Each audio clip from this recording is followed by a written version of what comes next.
Le canal de Panama est un canal à écluse de 80 km de long qui traverse l'isthme de Panama, reliant l'océan Atlantique et l'océan Pacifique. Avant de parler de ses enjeux actuels, nous allons vous expliquer rapidement l'histoire de sa création. En 1513, Vasco Núñez de Balboa, sur ordre de la couronne d'Espagne, a pour mission de trouver un passage naturel reliant l'océan Pacifique et l'océan Atlantique. Par la suite, Ferdinand de Lesseps, fondateur du canal de Suez, décida la route qu'emprunte le canal aux côtés de Gustave Eiffel. Le 15 août 1914, alors que l'Europe entre en guerre, Lincoln effectue la première traversée officielle du canal de Panama, considéré comme la 8e merveille du monde. C'est un passage stratégique. Le canal de Panama est emprunté par près de 10% du trafic maritime mondial. Il est cependant concurrencé par d'autres routes maritimes et des alternatives terrestres. Nous allons donc nous demander à quel défi le canal de Panama doit-il faire face pour rester compétitif dans la mondialisation.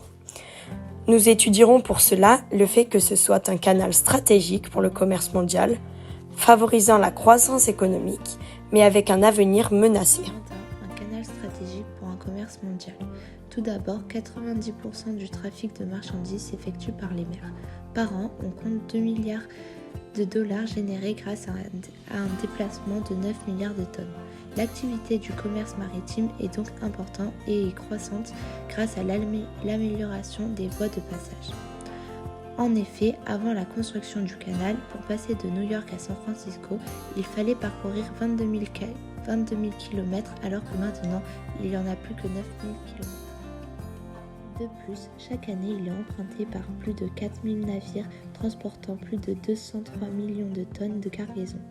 Jusqu'en 2002, un total de 800 000 navires étaient passés par le canal. Cela a donc un impact sur les flux de marchandises. Ainsi, les flux principaux relient les grandes aires de puissance de la planète. Certains passages appelés choke points ponctuent les routes principales comme le canal de Panama. Dans celui-ci, par exemple, on trouve une importante concentration des flux illicites comme les trafiquants de drogue. Nous allons à présent étudier le canal comme une source de croissance économique. Les espaces maritimes s'avèrent représenter des ressources pour le tourisme et le loisir, qui sont facteurs de revenus. Les activités de croisière maritime connaissent une croissance très importante. La mer des Caraïbes est le principal bassin de croisière. Ces dernières sont assurées par des firmes transnationales qui développent constamment leur économie. Aujourd'hui, 5% du commerce maritime mondial transite par cette voie d'eau, rapportant 1 milliard de dollars par an à l'État et 15% de ses recettes. L'extension du canal rapportera dès 2020 4 milliards par an au Panama. Le canal est capital pour de nombreux pays. Ainsi, le quart des exportations et importations chinoises transitent par le Panama. Les revenus liés au passage du canal de Panama représentent 4,5% du PIB du Panama. En effet, les droits de passage sont payants et créent une réelle activité économique. Par exemple, la taxe la plus élevée jamais payée a été le 26 juin 2016 par le porte-conteneurs Andronikos de l'amateur chinois COSCO, rebaptisé COSCO Shipping Panama, s'éleva à 600 000 $. 43. Un espace avec un avenir menacé. Un passage à écluse du canal de Panama mesure 33,50 mètres de large et tous les grands navires du monde sont construits en fonction des dimensions du canal de Panama. On dit qu'ils sont de type Panamax. L'avenir du canal apparaît aujourd'hui incertain.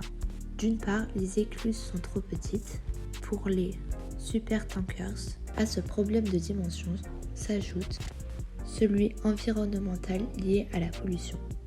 En effet, le canal se situe dans des eaux polluées par des déchets plastiques et les accidents pétroliers.